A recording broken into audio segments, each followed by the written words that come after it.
Salut toi, qui que tu sois. Je m'appelle Manon, je suis la maman d'une merveilleuse petite fille de presque 2 ans. Et je suis de celles qui pensent que chaque maternité, chaque parentalité est unique et que toutes méritent d'être racontées. Alors ma mission autoproclamée est simple, amener ces histoires jusqu'à tes oreilles avec le plus de diversité possible pour que, peut-être, une d'entre elles t'aide, te booste, t'apaise, te rassure ou te bouleverse, voire même tout ça à la fois. Je te souhaite donc la bienvenue dans Première Couche.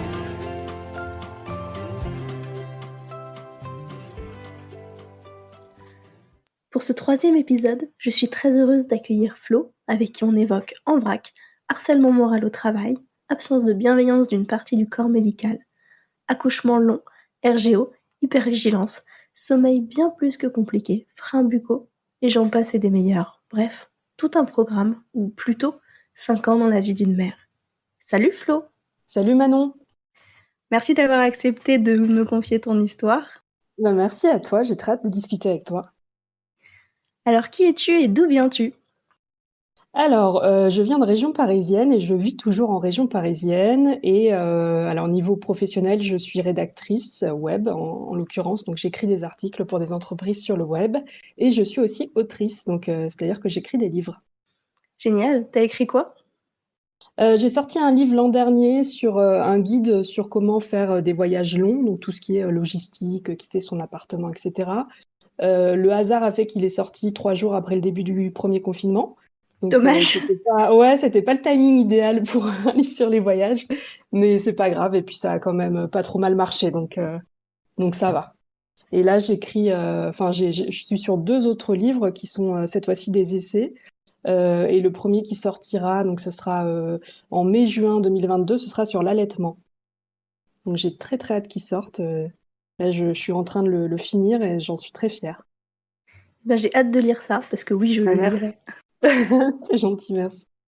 Alors, comment as-tu rencontré ton mari? Alors, on s'est rencontrés en prépa en 2007, donc le jour de la rentrée en fait. Euh, Exactement, moi en fait j'étais installée dans la salle le premier matin de la rentrée et j'ai tourné la tête et je l'ai vu dans l'encadrement de la porte qui me regardait. Et on a eu un échange de regards comme ça pendant quelques secondes. Et je pense qu'il me regardait déjà depuis quelques secondes. Et puis à un moment, je l'ai vu comme reprendre ses esprits et puis aller s'installer au fond de la salle. Donc ça, c'était notre toute première rencontre, si on veut. Et puis ensuite, on s'est fait chacun des amis dans la classe. Et puis il se trouve que nos amis étaient amis entre eux. Donc on a fini par voilà, avoir un petit groupe et traîner ensemble. Mais nous deux, on se parlait pas tant que ça. Et finalement, c'est sur MSN qu'on a commencé à se parler, puisque c'était l'époque de MSN. Si tu... Ben ouais, ça remonte un peu, hein. Un petit peu. C'était il y a 14 ans en même temps. Mais Wow. ouais, ouais, ouais. Mais du coup, c'est vrai qu'en rentrant de prépa, on avait l'habitude tous de se retrouver sur MSN. Et puis un jour, tout le monde s'est déconnecté. On est restés tous les deux et on a discuté, je sais pas, toute la nuit, quoi. Et puis après, tous les soirs, on discutait pendant des heures et des heures et des heures. Et voilà, et de fil en aiguille, on a fini par faire un date. On est allé au resto et au ciné. C'était début décembre, et puis depuis, bah, on s'est plus quittés. Comme dans les films. Voilà, comme dans les films. Et l'envie d'enfant, elle est arrivée vite entre vous? Alors oui, elle est arrivée très très vite. Donc on avait 18 ans à l'époque. Moi, c'est vrai que j'avais jamais, bah, j'étais jeune, quoi. J'avais jamais vraiment pensé à avoir des enfants. Enfin, c'était pas quelque chose qui m'attirait particulièrement. J'étais plus centrée sur une carrière, si tu veux. Tu vois, je me voyais plus avec de l'ambition et tout plutôt qu'une famille. Et, Ouais, je vois. euh, et, et quand on s'est mis ensemble, bah, ça, je sais pas, ça a changé un truc en moi. Et on a parlé d'enfants, je pense, dans les premiers jours de notre relation. C'était un truc qu'on voulait vraiment, enfin, tu vois, il y avait une envie forte, en fait, de construire une famille, alors que vraiment, on était très jeunes et qu'on se connaissait à peine. Mais voilà, ça a été un projet très, très rapidement. Alors, pas pour le lancer tout de suite, hein, bien sûr, mais on se disait, ah là là, quand on aura des enfants, etc. Et d'ailleurs, tout de suite, enfin, on a parlé prénom. Et moi, je lui ai dit, bah écoute, moi, ça fait longtemps que voilà, si j'ai une fille, j'aimerais l'appeler Lou. Et lui, il a adoré. Et du coup, en fait, pendant une dizaine d'années, on se projetait comme ça avec une petite Lou.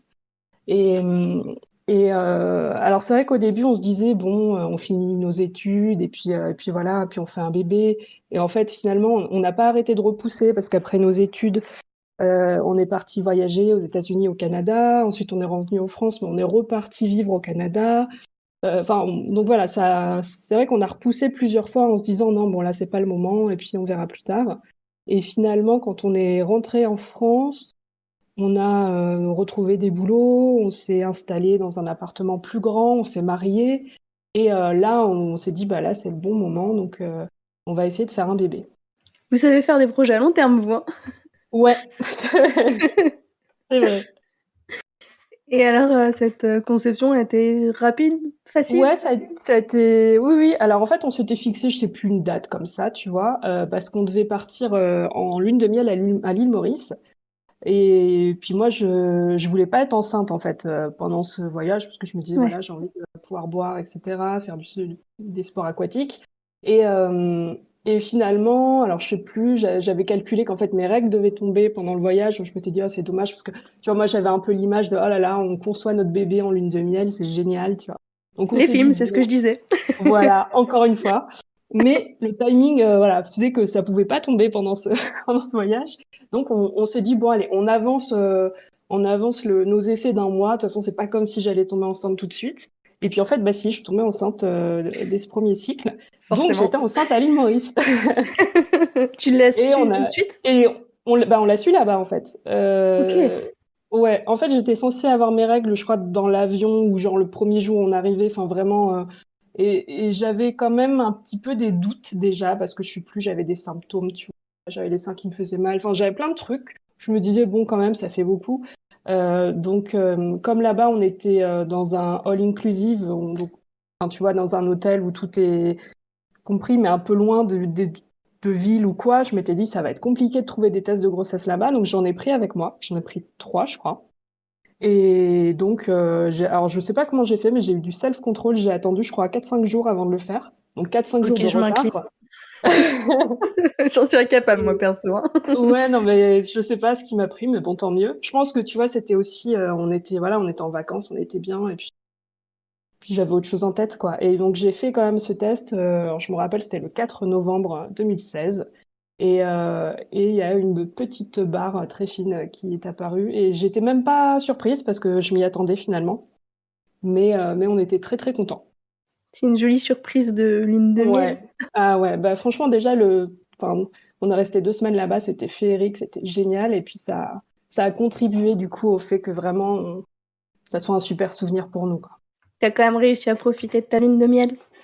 Oui, parce que j'étais pas du tout malade, je me sentais bien et puis j'ai juste pas bu d'alcool et puis pas fait de, enfin on a quand même pas fait de rando ou de trucs comme ça parce que j'étais quand même un petit peu fatiguée, mais sinon j'en ai bien profité quand même, ouais. Chouette. Et vous en avez parlé rapidement autour de vous? Alors, j'en ai parlé à quelques amis au cours du premier trimestre, au fur et à mesure où je les voyais, en fait, donc pas forcément tout de suite. Et puis, à nos familles, on l'a annoncé à Noël. C'était, je crois, 2 jours avant mon échographie du premier trimestre. Donc vraiment à la fin du premier trimestre. Donc Ok. non, on l'a pas tellement dit finalement, on l'a plutôt gardé pour nous un petit moment. Juste pour que je me refie bien sur le timing.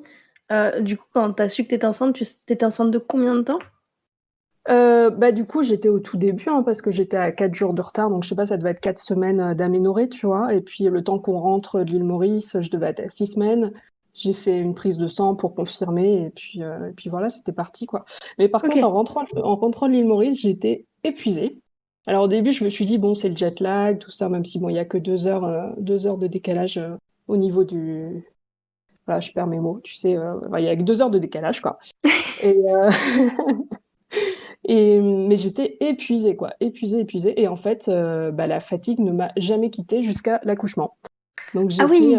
ah ouais, ouais, ouais, j'étais sur les rotules et c'était pas du tout le voyage ou l'avion, hein, c'était juste que les symptômes de grossesse commençaient à apparaître Genre, et tu fabriques un j'étais, bébé. ouais, c'est ça, mon corps il s'est dit allez. Et j'avais des nausées horribles aussi, des grosses, grosses nausées. J'étais très malade, très fatiguée. Donc c'était compliqué là. Dès qu'on est revenu, j'étais pas Ouais. très bien. Donc, t'as eu une semaine, 2 semaines de tranquillité et après, c'est C'est ça. parti. Ouais, franchement, les 2 premières semaines, je me sentais bien. Et puis dès qu'on est rentré en France, paf, tu vois, Il y a peut-être aussi une part de psychologique, hein, si ça se trouve, mais en tout cas, ouais, dès qu'on est monté dans l'avion, j'ai eu des nausées, tu vois, et puis Ah après, oui, ben, ouais. waouh, effectivement, d'accord. Et au Ouais. boulot, t'en as parlé rapidement? Alors, j'étais pas bien du tout au travail. En fait, j'avais pas mal de trajets pour aller au boulot. Donc, j'avais presque 1 heure et demie matin et presque 1 heure et demie le soir, avec beaucoup de changements de métro, puis à des heures de pointe, avec les gens qui te poussent et tout ça. Enfin bon, c'était un peu compliqué. Et ça me fatiguait encore plus, alors que j'étais déjà fatiguée. J'étais tout le temps en train de me dire, faut pas que tu vomisses sur ton bureau. Tu vois, Ah j'étais pas oui. très, tu vois, c'était compliqué quand même, hein. Et donc, alors j'ai eu un arrêt de 2 jours à un moment parce que vraiment je pouvais même plus me lever de mon lit, quoi. J'étais épuisée. Et puis peut-être un mois après, j'ai encore eu un arrêt parce que j'ai eu la gastro, mais genre gastro hardcore, quoi. Genre j'ai vomi non-stop pendant 8 heures. Donc, Oh. donc je ne pouvais pas aller travailler. Oui, oui, c'est sûr, là. Et, et comme j'avais eu quand même 2 arrêts en l'espace d'un mois, je me suis dit, ma chef, tu vois, elle va peut-être se dire, elle est démotivée, enfin, tu vois, qu'est-ce qui se passe, quoi. Donc je me suis dit, bon, je vais quand même lui dire, j'étais à 2 mois de grossesse, voilà, j'ai pas passé la T1, mais je vais quand même lui dire, histoire de, voilà, lui dire que c'est pas de la démotivation de ma part, c'est juste que je suis enceinte et pour le coup, je suis malade, quoi. Mais l'ambiance Donc, était bonne au boulot à ce moment-là? ouais, ça se passait super bien, ça se passait super bien. Et du coup, je me rappelle, je lui ai annoncé par téléphone, mais justement quand j'ai eu ma gastro là, et, euh, et pas de réponse au bout du fil, tu vois, genre, elle est restée un peu muette, et puis elle m'a dit ah, et elle l'a très mal pris du coup. Et en fait, l'ambiance a changé du tout au tout à partir de ce moment-là. C'est-à-dire qu'avant, vraiment, elle était hyper chaleureuse avec moi, tout ce que je faisais, c'était génial. Et à partir de ce jour-là, tout était pourri, je faisais mal mon travail, elle m'en rajoutait tout le temps, elle m'humiliait devant mes clients, devant mes collègues, elle me faisait des reproches tout le temps, par mail, par SMS, par téléphone. En fait, j'étais harcelée, quoi.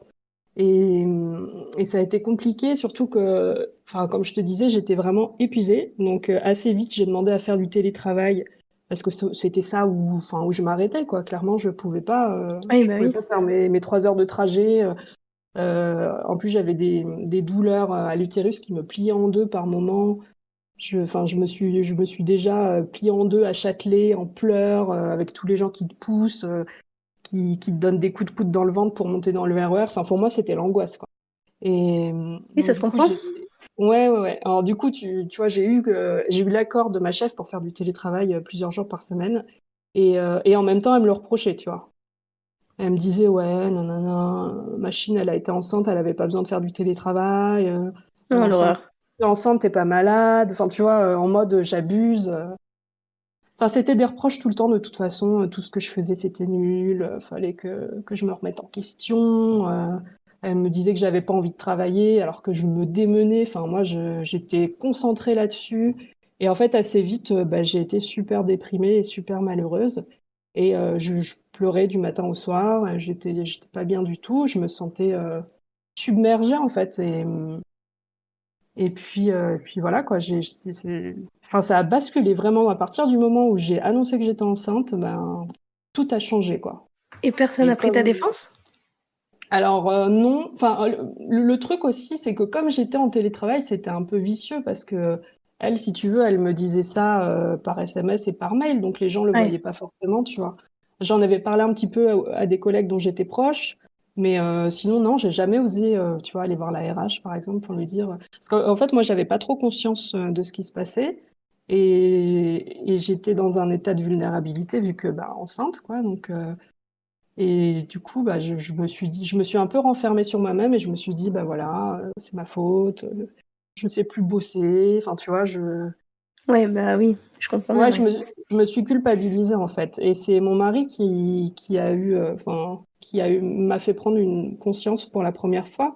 Il m'a dit, mais là, c'est plus possible. Je pars au boulot le matin, tu pleures, je rentre, tu pleures. Enfin, c'est pas une vie, quoi. Là, faut que tu fasses un truc, faut que tu t'arrêtes. Et moi, je voulais pas m'arrêter, hein, surtout, surtout pas. J'avais encore mes deux petits arrêts en tête. Tu vois, je me suis dit, on va me le reprocher. Enfin, et je vais avoir un retour de bâton terrible au moment où je vais revenir après. Enfin, tu vois, je voulais pas m'arrêter, quoi. Et en fait, la deuxième prise de conscience, c'est qu'on a eu l'entretien prénatal, tu sais, avec une sage-femme. Oui. au 4e mois, je crois que c'est ça. Après, enfin, au début du 2e trimestre, et du coup, c'était une sage-femme à la PMI qu'on connaissait pas, hein, c'était la première fois qu'on la voyait. Et donc, elle a posé des questions de routine, et puis à un moment, elle a dit, alors, le travail, comment ça se passe? Et alors là, j'ai fondu en larmes. Puis j'arrivais plus à m'arrêter, quoi. Je sanglotais, je pouvais plus parler. Et mon mari, du coup, lui a expliqué la situation. Et là, elle m'a dit, OK, là, on est sur un cas de harcèlement moral. Ah Et oui, c'est elle a la posé les première mots. personne, c'est ça, elle a posé le mot. C'est la première personne qui m'a parlé de ce mot-là, harcèlement. Et ça m'a fait quand même un petit déclic, quoi. Tu vois, j'étais toujours pas prête. Elle m'a dit, faut vous arrêter, hein, là.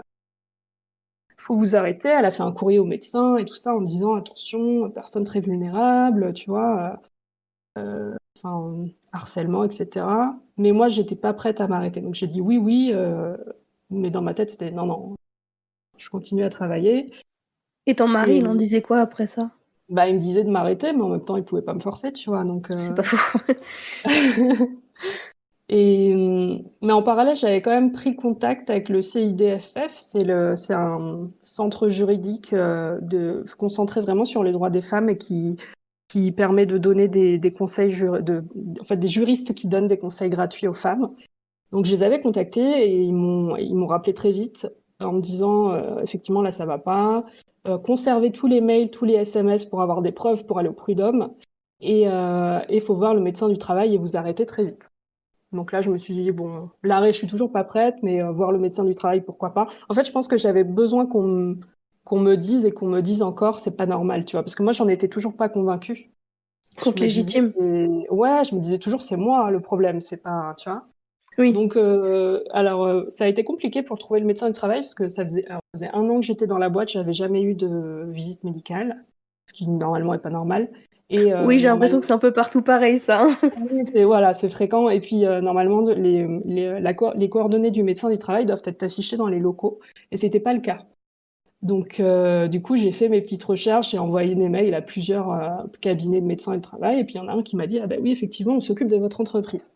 Donc, ils m'ont fixé un rendez-vous très vite. Et donc, j'ai été voir le médecin du travail alors moi, je me suis dit, tu vois, j'y suis allée un peu la boule au ventre en me disant, il va pas me croire. Enfin, tu vois, il va me dire, ouais, bon, ça va, c'est rien.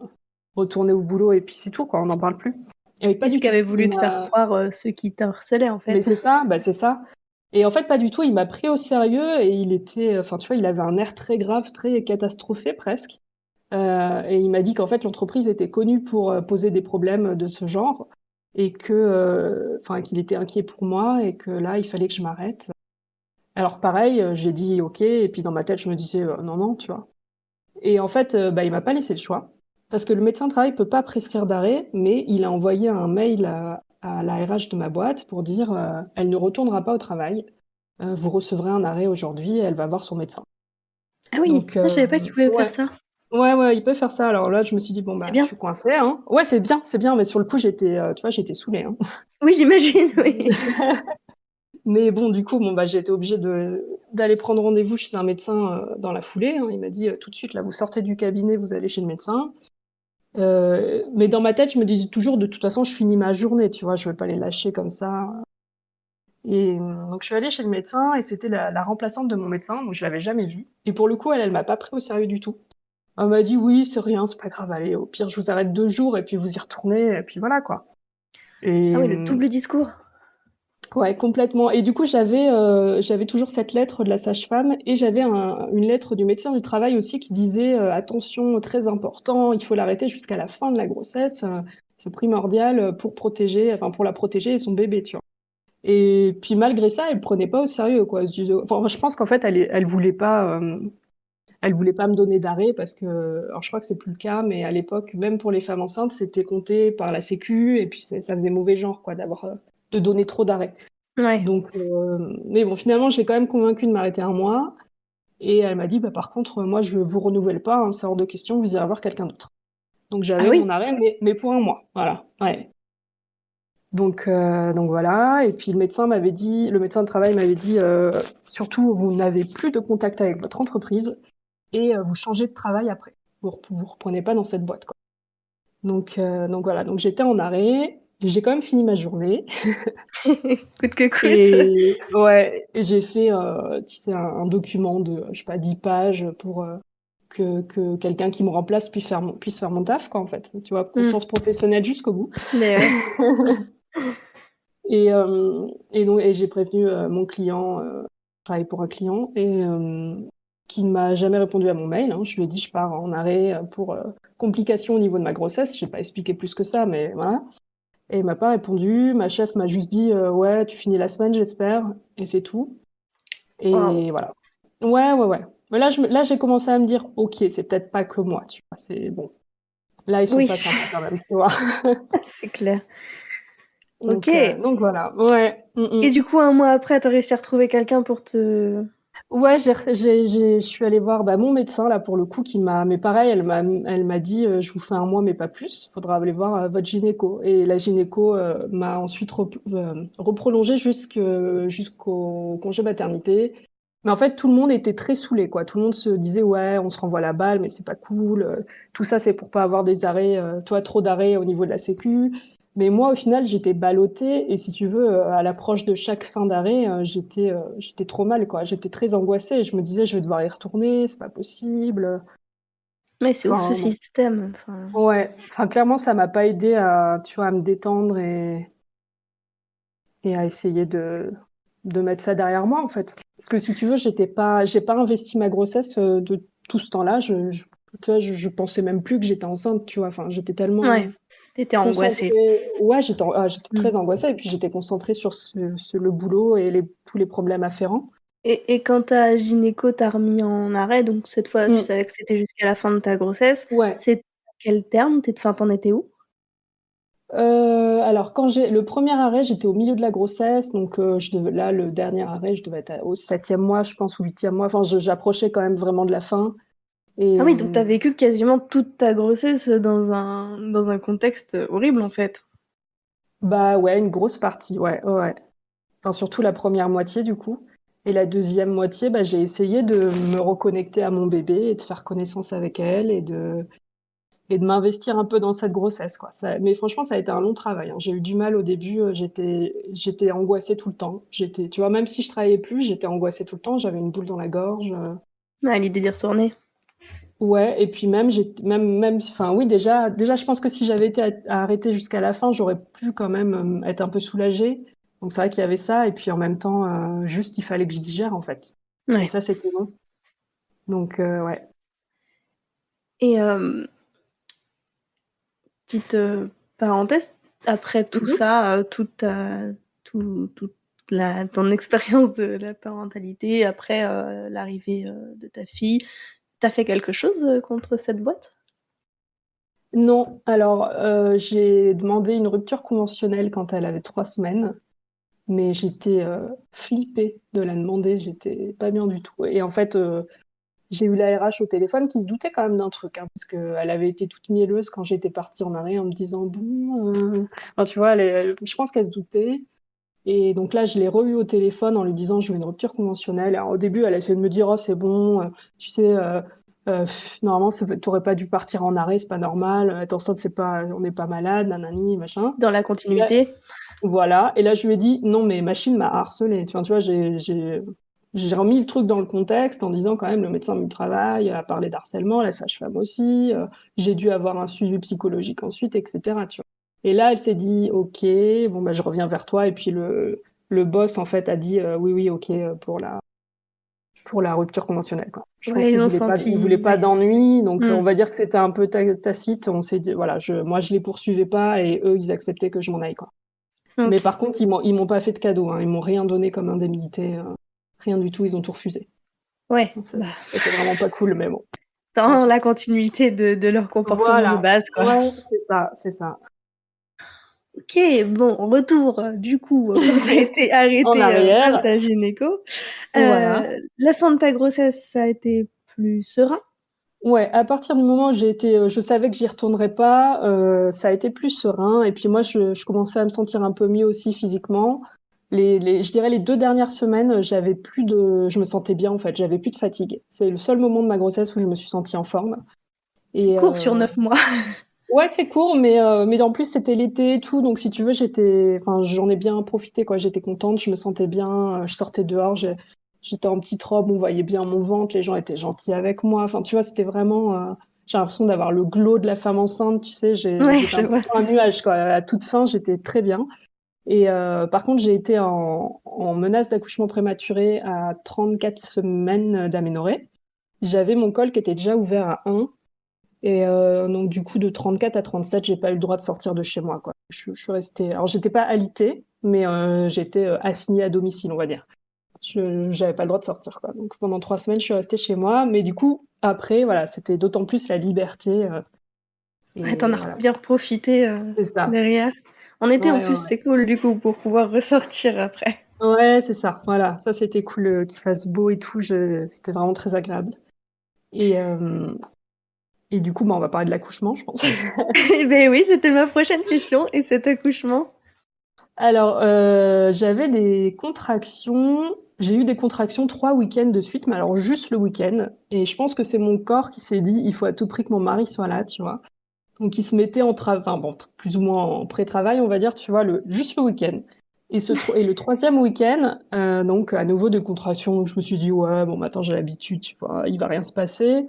Et sauf qu'en fait, alors je sais plus, je crois, le samedi matin, je me réveille à 5 heures du mat, et puis je me dis, oh, je sais pas, j'arrive plus à dormir. Donc je me lève et puis mon mari était réveillé aussi, donc il se lève avec moi, on prend un petit déj, tout ça. Et puis après on se dit bon allez, on va quand même se recoucher parce qu'il faut pas déconner, 5 heures du mat c'est tôt.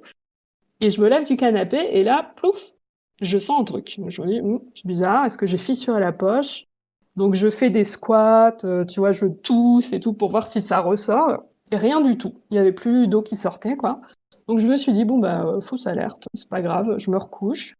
On fait notre journée tranquille, tu vois, il fait beau, on va à la piscine, on mange une pizza, enfin, super journée.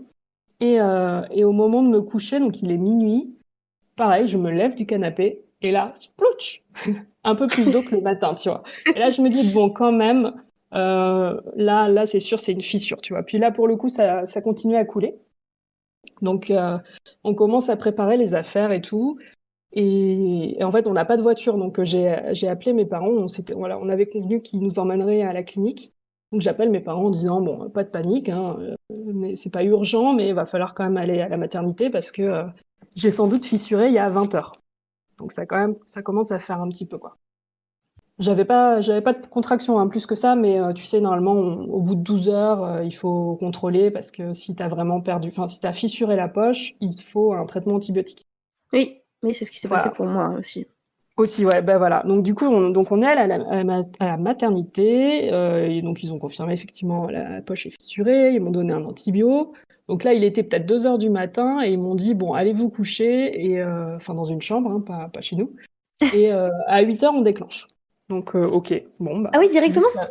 bah ouais parce que ça faisait déjà 24 heures quoi, si tu Ah veux bah que oui, j'avais oui. fissuré. Donc Mm. voilà. Donc même plus que ça, quoi. Donc ok. Et puis à 5 heures du matin, alors moi, impossible de dormir, hein, évidemment. Trop excitée et tout. Enfin, tu vois, Oui, j'avais déjà évidemment, ouais. l'adrénaline. Donc mon mari, lui, dormait, mais moi, non.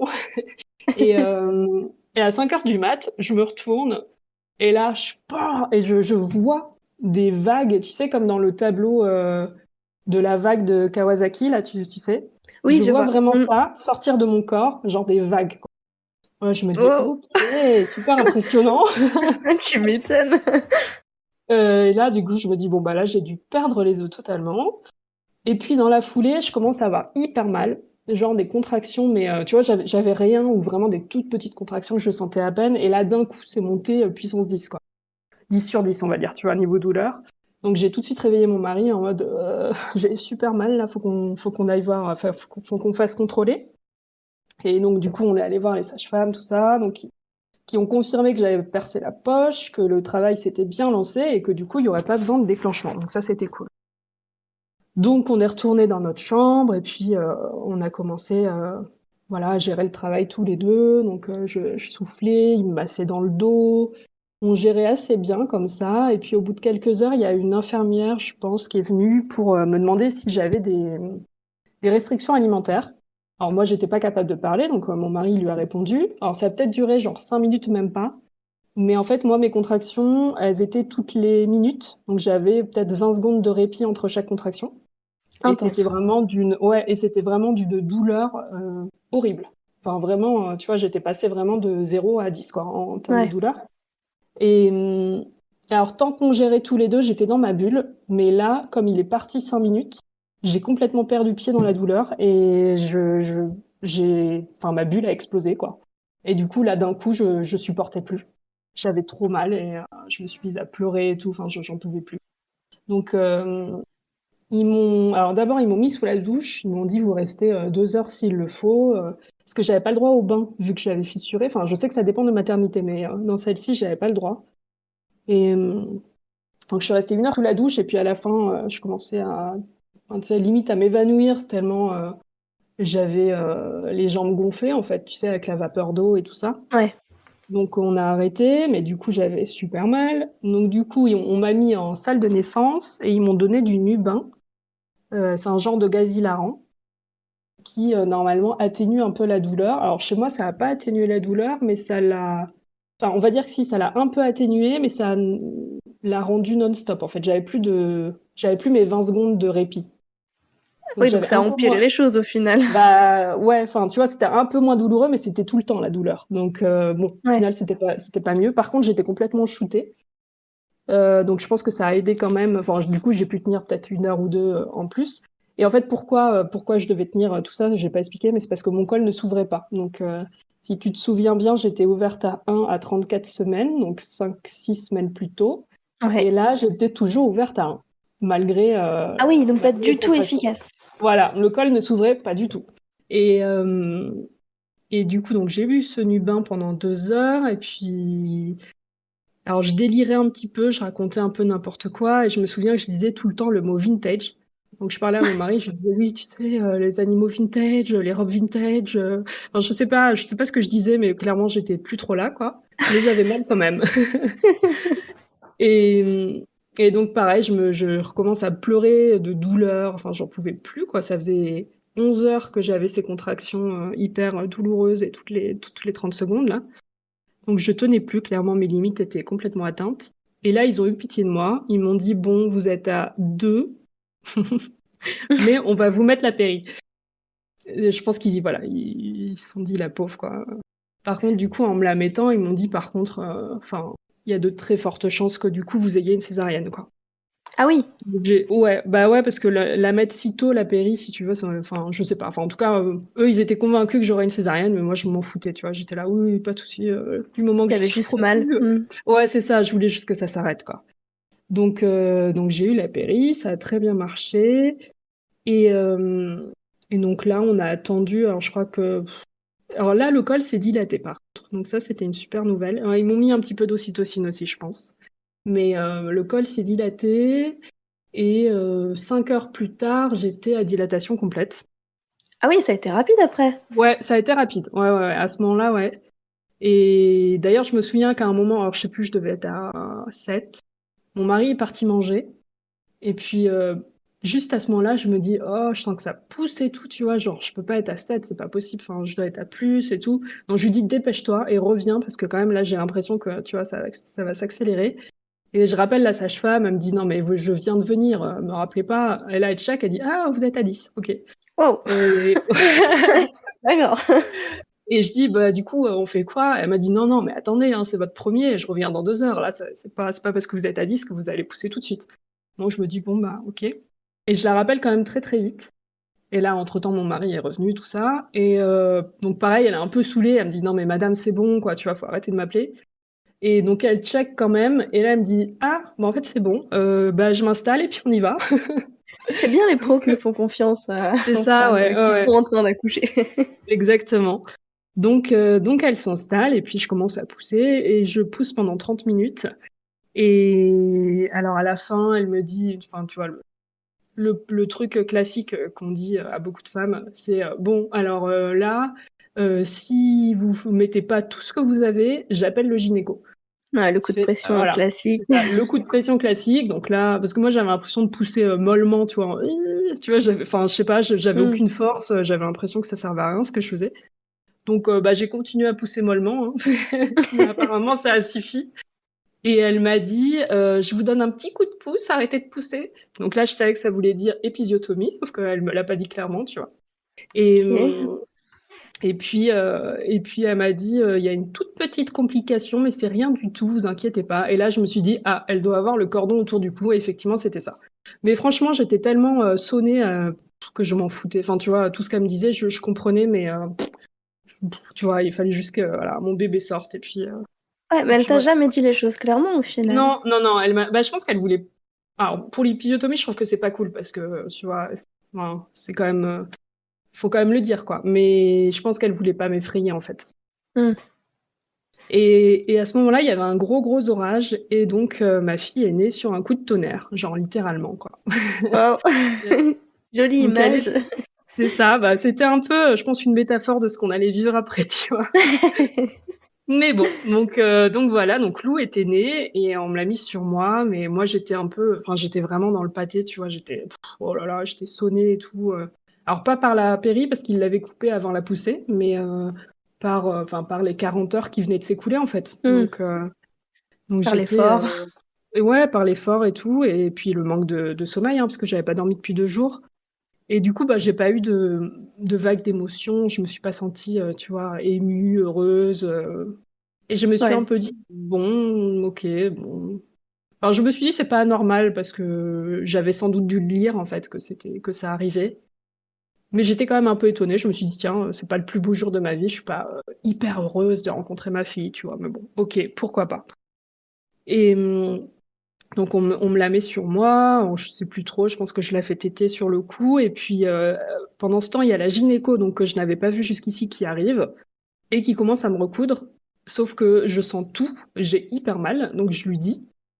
Et elle me dit, oui, bon, pas grave, j'ai bientôt fini, hein. Donc elle m'a fait 10 points, et à vif À en fait, vif. ouais, parce que ma péri avait été coupée peut-être 1 heure ou 2 heures avant, donc j'ai tout senti, j'ai eu hyper mal. Wow. Et elle s'en foutait, voilà. Sympa. Euh, Génial, ouais. Bah ouais, donc bon, voilà. Et puis voilà, et puis donc on a rencontré Lou, et puis je voyais que mon mari était aussi sonné, et pareil, il n'était pas en train de pleurer ni rien. Je pense qu'on était tous les deux un peu, tu vois, ouais, crevés, et puis un peu étonnés du coup de pas ressentir cette vague d'amour, comme dans les films, tu vois, où tout le monde se met à pleurer d'émotion et machin. Mais bon, Ouais. voilà. C'est un peu une arnaque. On a l'impression que ça arrive à tout le monde, tout le monde, tout le monde, alors que C'est oui, ça ça, arrive, mais pas à tout le monde en fait. Et puis c'est quand on a clair. vécu Ouais, 40 heures d'accouchement comme le tien, euh, je, je vois très bien parce que j'ai eu à peu près le même. ouais, Euh, ouais. je- la vague d'amour, l'émotion, le, les larmes. Et non, c'est fini. Ouais, ouais. Oui, c'est ça, en fait, c'est plus du soulagement, de se dire, ok, là, c'est fini, l'accouchement, c'est fini, tu vois. Ouais, ouais, Enfin. grosse épreuve quand même, hein. Ouais, c'est plus ça, puis c'est plus, voilà, donnez-moi à manger, et puis j'ai envie de dormir, et puis voilà, quoi. Là, j'ai besoin de remplir mes besoins primaires, et puis ensuite, on verra pour le bébé, quoi. Et C'est là, un il peu ce était que quelle j'ai. C'était le soir, et elle est née à 21h30, et je pense qu'ils étaient vraiment débordés parce qu'on est resté dans la salle jusqu'à 2 heures du matin. Donc du coup, ouais, on est rentré dans la chambre hyper tard, et on m'a pas donné à manger parce que c'était la nuit. Et moi, j'avais pas mangé depuis genre 24 heures, quoi. Donc j'ai quand même insisté en disant non, non, mais là vraiment, enfin, je viens d'accoucher, quoi, j'ai faim. Donc ils ont fini par me trouver un bout de pain, une madeleine, enfin, tu vois ce qu'il y avait sous la main, quoi. Ah oui, rien de plus? Non, non, non, non, non, il a fallu que j'attende le lendemain.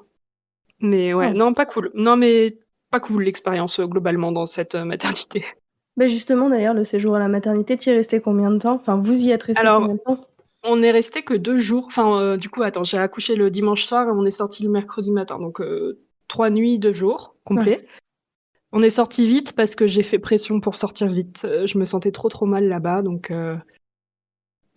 voilà. Donc j'ai fait pression, donc ils ont fini par accepter. Puis on est sorti le mercredi matin. Et le séjour, c'est pas très bien passé. En fait, les premières 24 heures de Lou, c'était bien. Elle était paisible, elle dormait bien. Elle pleurait pas, enfin elle dormait quoi en fait, elle atterrissait donc elle dormait et puis, dès le lendemain, elle s'est mise à pleurer tout le temps, tout le temps, tout le temps, hurler, hurler, hurler et en fait ça, c'était notre quotidien ensuite pendant les premiers mois, premiers mois qui ont suivi quoi. Hurlement non-stop. Ouais, donc on a été assez décontenancés parce qu'on s'était dit, tu vois, moi je me souviens, j'avais envoyé des SMS à tout le monde en disant: «Oh là là, j'ai un bébé trop cool, elle dort tout le temps, elle pleure pas, c'est génial» et puis en fait non, pas du tout Oui. et malheureusement. Donc ouais, c'était l'enfer qui commençait en fait, tout simplement et donc je sais pas, moi j'ai voulu rentrer chez moi parce que peut-être je me suis dit: «Ça va aller mieux à la maison» en fait, tu vois? Enfin peut-être que Oui, puis parce je me que dans sentais votre vraiment environnement. ouais, c'est ça et je me sentais pas bien à la maternité. Je me rappelle, il y a eu je sais même pas qui c'était, une infirmière ou quelqu'un qui m'a dit: «Vous avez eu votre montée de lait ou pas?» Enfin déjà d'un air, très pas sympa quoi, donc j'ai dit: «Mais j'en Mmh. sais rien moi, je sais Je pas quoi». sais pas à quoi ça ressemble. Tu vois, je suis maman depuis 2 jours, je ne sais pas et du coup, elle m'a appuyé sur les seins hyper fort comme ça sans me demander Oh. et donc elle m'a dit: «Bah oui, c'est bon, vous avez eu votre montée de lait» et j'ai eu mal pendant 10 jours, tu vois? Et c'est horrible en plus quand tu commences un allaitement d'avoir, enfin une douleur, Oui, à il y en cause a déjà d'un assez comme ça, des douleurs. ouais, c'est ça, puis à cause d'un geste brutal et non consenti quoi, donc Mmh. c'était un peu la cerise, de ce séjour, Oui, décidément, tu pas Ouais, été gâtée non, avec, les professionnels qui t'ont accompagnée en termes de gestes, non, non non du tout, ouais, ouais, voulus et non non. consentis. C'est ça, c'était pas une bonne expérience. Donc on est rentrés chez nous et puis comme je te dis du coup, c'était notre quotidien, les hurlements, les hurlements. Elle se calmait, quand elle tétait et quand elle était en écharpe, mais le reste du temps, c'était très compliqué et ouais, elle dormait sur nous, on pouvait pas la poser donc elle était toujours sur nous de toute façon et moi, j'ai pas dormi pendant 2 semaines. Alors quand je dis pas dormi, c'est pas totalement pas dormi, mais je dormais 30 minutes par 24 heures. Waouh! Et ouais, c'était enfin moi j'ai cru que j'allais mourir, hein, clairement. Je me suis dit, Ouais, enfin je tu vois, comprends. si tu dors plus, bah, à un moment tu meurs, quoi. Oui. Donc je me suis dit: «Bon, bah, voilà, je vais mourir», j'étais tellement, en fait, stressée et sur les nerfs et tout et plus tard, j'ai appris que c'était de l'hypervigilance, en fait et donc j'ai eu de l'hypervigilance comme ça pendant 2 semaines avant de réussir un petit peu à lâcher prise pour pouvoir m'endormir, peut-être 2 heures, tu vois? Ou 1 heure par-ci par-là. Ouais. Et après ça allait mieux. Mais enfin, moi, je me sentais un peu mieux. Vous, c'était toujours, l'horreur, mais en tout cas, les 2 premières semaines, j'en ai vraiment un souvenir, effroyable. Et ça, les hurlements non-stop, le fait que tu dormais pas, que personne dormait vraiment, vous en avez parlé autour de vous à des professionnels, Oui, oui, oui, on en a parlé, bah, déjà à la sage-femme, qui est venue quelques fois et puis, à la pédiatre, sauf qu'en fait, c'était une remplaçante, c'était pas, le pédiatre qu'on avait choisi, vu que c'était, bah, le mois de juillet, donc tout le monde était en vacances. Ouais. Et cette pédiatre-là était pas sympa du tout. Déjà, je me souviens, alors je sais pas, c'était le rendez-vous des 7 ou 8 jours là, je sais plus. Hem, alors on a fait l'erreur de lui dire la vérité, tu vois? On lui a dit: On peut pas la poser, elle dort sur nous du coup» et elle m'a regardée, elle m'a dit: «Madame, vous allez tuer votre fille». Oh la vache! Donc le truc que tu as pas envie d'entendre quand tu es en Bah non, non, postpartum et c'est que clair. enfin voilà, ça m'a marquée mais enfin tu vois, j'étais déjà à terre, elle m'a mis encore plus bas quoi, si tu veux. Ouais. Et et puis elle nous a dit aussi: «Bah, votre fille elle a un reflux, mais elle est trop petite, j'ai pas envie de la traiter».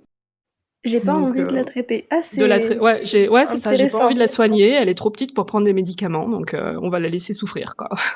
OK. Non, mais je reviens sur ce que tu as dit tout à l'heure. Déjà de dire: «J'ai fait l'erreur de dire la vérité», ça montre qu'il y Ouais, a un vrai problème quand même, hein. ouais, ouais, ouais, c'est clair, c'est clair. Moi, je pensais justement, tu vois, tu confies ta détresse et que le médecin, il peut comprendre et il peut te dire: «Bah, effectivement, oui, c'est effectivement pas ce qu'on recommande, hein, de faire dormir un enfant sur nous, mais à un moment, enfin, quand tu as pas d'autre choix, tu as pas le choix, quoi. C'est comme ça». Ouais. Et effectivement, non, elle était pas du tout à l'écoute. Alors heureusement, notre pédiatre à nous, était vraiment beaucoup plus sympa et on l'a vu du coup au rendez-vous dès 1 mois et lui tout de suite, il nous a dit: «On la met sous Inexium, hein, on n'attend pas, la pauvre elle souffre». Enfin, il a bien vu qu'elle était, tu vois, au bout du rouleau, quoi et nous aussi. Donc elle a eu de l'Inexium, à partir de la fin du 1er mois et ça a un petit peu arrangé les choses. C'était pas miraculeux, mais on sentait qu'elle était un petit peu plus apaisée. Ouais, un petit peu moins mal. Ouais, elle était moins souffrante, quoi. Ouais, ouais. Donc entre 8 jours et 1 mois, vous saviez ce qu'elle avait, mais personne voulait vous aider, quoi? Ouais, c'est ça. Donc on lui donnait un peu de Gaviscon, mais ça marchait pas, quoi. C'était pas suffisant. Hmm. Donc juste, on attendait, quoi. On prenait notre mal en patience et on se demandait si ça allait s'arrêter un jour, quoi. Mais ouais. Et puis, ce que j'ai pas dit aussi, c'est que à la maternité, donc je crois le deuxième jour, là, quand elle a commencé à hurler, et puis que moi j'avais la descente d'hormones avec le petit baby boost sympa, Ouais. je me suis dit, j'ai fait la connerie de ma vie, j'aurais jamais dû avoir d'enfant. Enfin, je regrette totalement, quoi. Je regrette tout. Enfin, vraiment, là, je me suis dit, ma vie, elle est finie. J'ai fait une énorme connerie. J'étais pas bien Bibleuse. du tout. Enfin, Ouais, et puis c'est hyper tabou, hein, de dire que totalement. tu regrettes d'avoir un enfant. Donc, je me sentais hyper seule avec ça et Et c'est très resté ça? enfin, non, c'est pas resté, heureusement. Hmm. Je me sentais très coupable, mais je pense que peut-être le lendemain ou le surlendemain, c'était déjà parti, tu vois. C'était vraiment, je pense, Ouais, la de chute vraiment dû à d'hormones la chute qui, d'hormones, ouais. ouais, qui parlait, je pense, mais bon, compliqué, quoi. Et puis dans les autres complications sympas, mes poings, donc j'avais une dizaine de points de suture et ils ont été trop serrés, en fait. Et, hum, et dès que je marchais, ça se resserrait encore plus. Ouf. Donc, quand elle a eu une semaine, en fait, j'avais une douleur horrible et j'ai cru enfin, tu vois, qu'il y avait une complication à l'accouchement. Hmm. Donc j'étais sur le point de partir à la clinique parce que vraiment j'en pouvais plus. Et puis ma sage-femme a pu passer et elle m'a dit, bah non, mais en fait c'est juste que les points ils sont rentrés dans la chair, quoi. Donc tout est à vif. Et elle a dû me les couper. Enfin, elle m'en a enlevé peut-être deux, trois. Elle les a fait sauter à vif du coup. Et franchement, pire douleur que l'accouchement, vraiment horrible. Ouais, j'imagine bien. Et elle a recommencé quelques jours plus tard parce que c'était pas, il y avait toujours trop de points trop serrés. Donc voilà, j'ai Aussi à vif? revécu ça. Ouais, aussi à vif. Ouais, parce qu'elle venait à domicile, elle avait rien, tu vois. Donc Hmm. enfin, c'est pas de sa faute, hein, mais puis même elle, avant de commencer, elle m'a dit, je suis désolée, mais là, je vais vous faire hyper mal, quoi. Donc bon, voilà, beaucoup de douleurs, très sympa. En plus, Ouais, bien sûr, des douleurs habituelles, hein, les tranchées, tout ça. oui, bien sûr. Parce que pourquoi se contenter Bah oui, du package de base, hein? c'est ça, voilà. Et le reflux de Lou, il avait d'autres manifestations que ces hurlements? Alors oui, bah, enfin, c'était principalement donc les hurlements et le fait qu'on pouvait pas la poser, parce qu'elle avait besoin en fait d'être tout le temps à la verticale. Mhm. Et, et puis sinon, bah, elle se cambrait en arrière, tu sais, elle tendait ses jambes, elle était toujours debout elle prenait appui sur nos jambes et elle se mettait debout, tu sais, enfin vraiment, on sentait qu'elle était toute en tension et en douleur. Et il a duré longtemps en fait son reflux parce qu'elle a été traitée et puis alors je crois qu'on a dû commencer. Alors elle a été traitée par Inexium, ensuite on a vu une gastropédiatre quand elle avait peut-être 6, 7 mois qui lui a changé la molécule par du ranitidine, qui est un autre médicament qui maintenant est interdit, mais à l'époque c'était autorisé. Et donc elle a eu ça.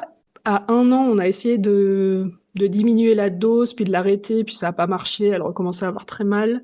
Donc on a repris et on a pu arrêter qu'à ses 2 ans en fait. Donc Ah ça a oui! été long. Ouais, ouais, ouais. Et tu sais pourquoi le nouveau médicament était interdit? Alors non, je me rappelle pas. Doit y avoir des effets secondaires dangereux, j'imagine. Enfin, je sais plus exactement, mais je sais qu'il a été arrêté ensuite. Et je sais que normalement le reflux, on va dire basique là du nouveau-né, ça passe. Alors ça peut passer à la diversification, ça peut passer à la marche. Ça dure rarement plus d'un an. Et si ça dure au-delà d'un an, voire au-delà de 2 ans, c'est qu'il y a une cause soit mécanique, soit allergique. Donc, nous, on avait prévu de lui faire une pH-métrie après ces 2 ans, si ça continuait pour vérifier, enfin voilà, pour essayer de comprendre un petit peu ce qui se passait, quoi. C'est quoi une pH-métrie? Ça ressemble à une fibroscopie. Ils te mettent une sonde dans l'estomac, et sauf qu'en fait, tu la gardes 24 heures et ils analysent tout, quoi, en fait, à chaque moment. Quand est-ce que le reflux survient? Est-ce que c'est après manger? Est-ce que c'est, tu vois? Ils essayent D'accord. de comprendre, en fait, Mmh. voilà, l'origine du reflux. Donc pour la partie mécanique. C'est ça, ouais. Et finalement, elle, son reflux, alors je pense qu'il y avait plusieurs causes, mais il y avait en partie une cause allergique, et ça, on l'a su assez tard. Enfin, on s'en doutait un petit peu, donc j'avais fait une éviction pendant 6 mois, mais je voyais pas vraiment de différence. Et quand j'ai arrêté de l'allaiter, elle avait 15 mois, on l'a passée à un lait de chèvre.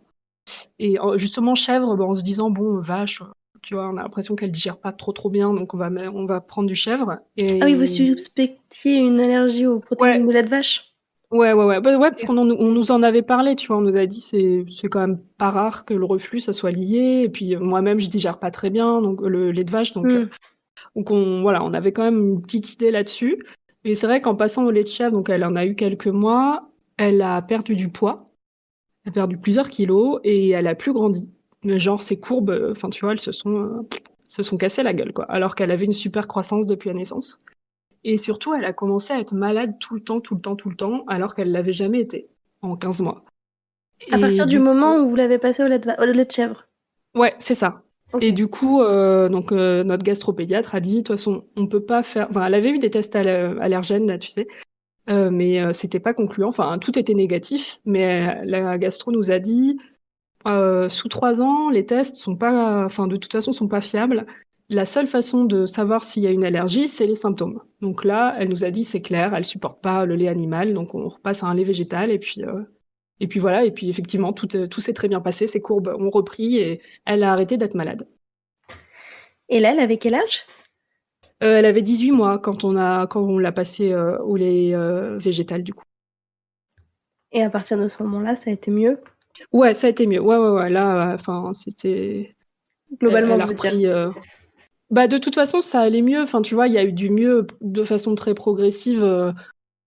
Tu vois, je te disais, à 1 mois, elle était un petit peu soulagée. Après, à 4 mois, quand elle a vraiment commencé, tu sais, à se retourner, tout ça, ça allait un petit peu mieux. Et puis, elle a Hmm. commencé la crèche. Et moi, ça m'a soulagée aussi parce que du coup, j'étais plus H24 avec elle et je pouvais souffler, tu vois. Et puis, petit à petit, voilà, petit à petit, ça s'est un petit peu amélioré. C'était pas génial, mais ça s'est amélioré, quoi. Et vos nuits? Alors, les nuits, c'est un autre problème. C'était pas si mal au début. Enfin, elle se réveillait plusieurs fois, tu vois. Et puis, entre 2 mois et 3 mois, ouais, à peu près, elle dormait plutôt bien. Elle dormait 5-6 heures d'affilée. Donc, franchement, nous, on se disait tranquille, quoi, c'est bien. Et puis, à 3 mois, elle a fait la régression du sommeil. La Et alors fameuse. là, voilà, qui normalement est à 4 mois. Mais alors, moi, mes filles l'ont fait à 3 mois. Je sais pas pourquoi. Mais je lisais que Et c'est ouais, en fait c'est au 4e mois, donc 3 mois révolus. d'accord. Ok, bah alors, oui, bah, du coup, ça fait sens. Enfin, que ça Et pouvait du coup, à commencer à trois 4e mois. mois, c'est ça, c'est devenu catastrophique. C'est-à-dire que on avait la plupart des nuits entre 10 et 15 réveils. Donc, elle se réveillait parfois toutes les 20 minutes. Et c'était horrible. Et ça a duré jusqu'à ses 13 mois. Donc, on a eu quand même 10 longs mois de nuits micro-hachées, petits, enfin vraiment hachés menus, quoi. Et ça, c'était horrible. Je pense que c'est vraiment ce qui a été le plus difficile, plus que le reflux, plus que l'hypervigilance, plus que voilà, le sommeil, ça a été le gros point noir de cette première année.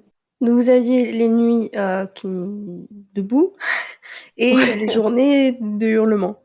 C'est ça. Bah, elle allait à la crèche, heureusement. Oui. Et d'ailleurs, j'avais fait. En fait, moi, à la base, je me suis dit, quand j'étais enceinte, tu vois, je me suis dit, oh là là, je vais la garder avec moi. Enfin, tu vois, je vais prendre un congé parental, ça va être génial. Hmm.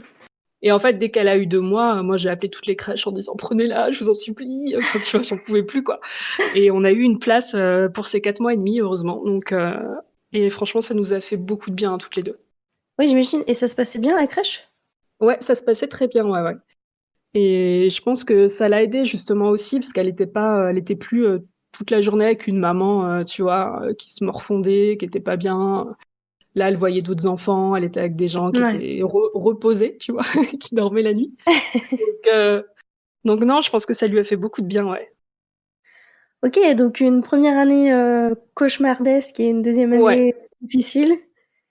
La deuxième année, non, ça allait. Bah, comme je te dis, en fait, à 13 mois, les nuits se sont améliorées parce qu'on a fait un sevrage nocturne. Parce qu'en gros, elle tétait tout le temps la nuit. Enfin, à chaque réveil, moi, je lui donnais le sein, je dormais avec elle. Enfin, tu vois, sinon, Hmm.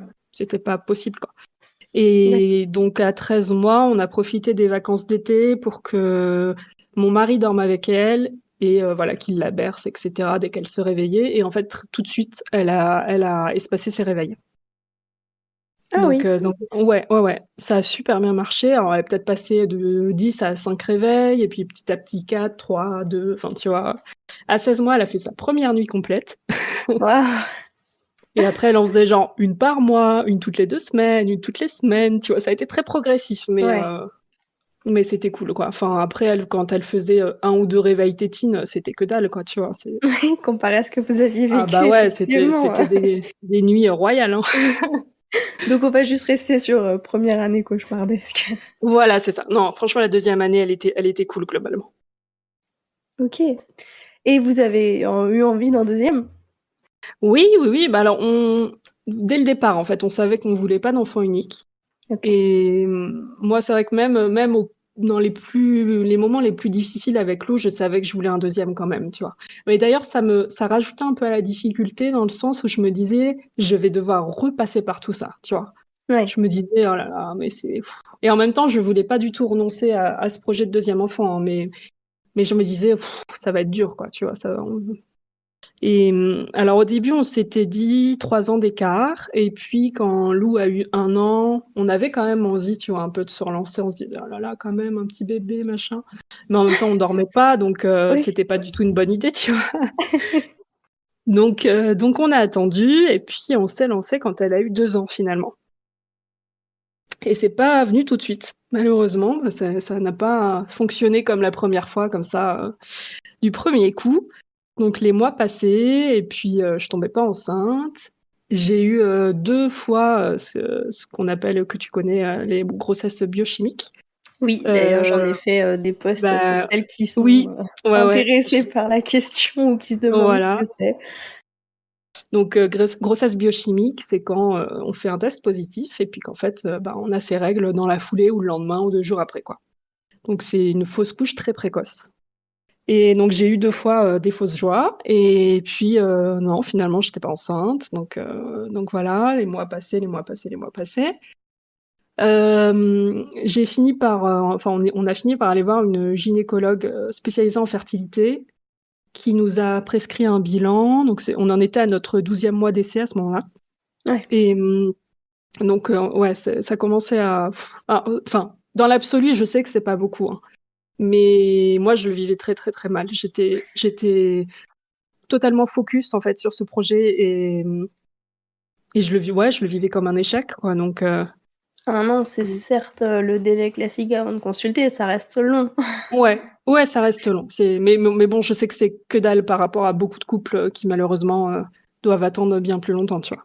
Ouais. Mais donc voilà, donc on a fait ce bilan de fertilité, donc il y avait pas mal d'examens pour tous les 2 et notamment une hystérosalpingographie qui est en fait un examen où on t'injecte un produit de contraste dans l'utérus et dans les trompes pour voir si justement le liquide arrive bien à passer partout, donc si tout est bien, tu vois, ouvert, quoi, enfin perméable, et qu'il n'y a pas de souci à ce niveau-là. Donc j'ai eu cet examen et puis en sortant de là, le médecin qui me l'a fait m'a dit bah écoutez, envoyez-moi un mail parce que dans 30% des cas, les femmes tombent enceintes dans la foulée.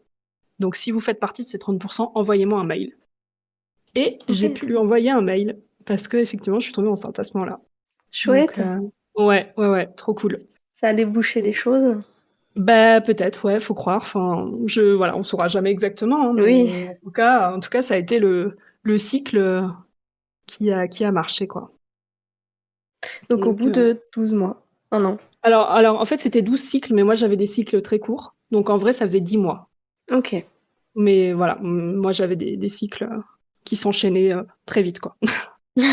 C'est bien et en même temps, c'est pas bien, quoi.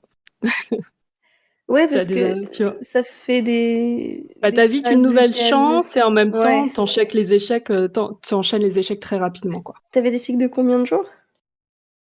Alors je crois que c'était 21 jours ou ouais, non, Ah oui! 21, 22. Ouais, ouais, ouais. Ah oui, c'est rapide effectivement. Ouais, c'est rapide et puis c'était même un peu trop rapide, enfin, je me rappelle que la gynéco avait dit: «Ça peut potentiellement poser problème aussi», tu vois? Pour tomber enceinte justement. Ouais, parce que du coup la phase lutéale, là où s'implante, Ouais, l'embryon, ça du coup, il peut n'y avoir pas assez de temps? c'est ça, je pense qu'en fait l'endomètre, il se désagrégeait un peu trop vite, quoi. Ouais, ce serait une Je question à poser enfin à un professionnel ça, tiens.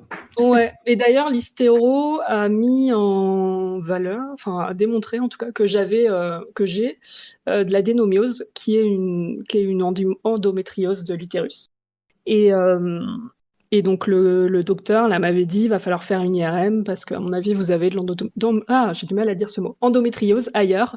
Et bah du coup j'ai jamais fait cet examen vu que j'étais enceinte. Oui, Mais peut-être que c'est une explication du pourquoi ça ça a a été pris un peu de temps compliqué. quoi. Ouais. Et alors, cette deuxième grossesse? Et ben ça s'est très bien passé. Globalement c'était plus cool. J'ai eu des nausées mais moins fortes.